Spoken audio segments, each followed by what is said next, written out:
In today's video, I'm going to teach you how to add a background in the Gamma app. This simple process will enable you to customize your projects with ease and style. Let's dive right in. First, after logging into the Gamma app, navigate to the Gamma tab. This is your project hub and the starting point for accessing all your creative works. Once you're there, you'll want to select any of your projects to begin the customization process. Clicking on a project will open it and allow you to modify various elements to suit your preferences. Now that you're in the project interface, look for the Theme option.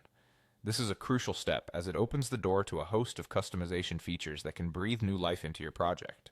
The Theme option is typically located within the project's settings or layout toolbar, and it's here where the magic starts to happen. Upon clicking on Theme, you'll be presented with the choice between custom or standard themes. These options provide different levels of customization depending on your needs.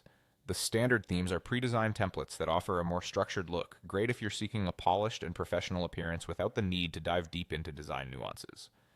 On the other hand, the custom option gives you greater flexibility to tweak and tailor every aspect of the background to align precisely with your unique vision. Next, once you've decided whether you'd like to go with a custom or standard theme, you'll need to pick a specific theme.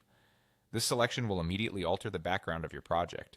You'll notice the difference as soon as you click on your choice, transforming the ambiance and presentation with just a single click. A few additional tips as you venture into this process. Feel free to experiment with different themes to see what works best for your particular project. There's no harm in trying multiple options until you find the perfect fit that enhances your content and delivers the impact you're aiming for. Moreover, consider the context and audience of your project. Different styles may resonate more effectively with various audiences, so keep this in mind as you make your selection. And there you have it. By following these steps, you can easily add and customize backgrounds in the Gamma app, giving your projects a professional touch and personalized flair. Don't hesitate to explore different themes and options until you find what truly suits your style. Thanks for watching, and happy customizing!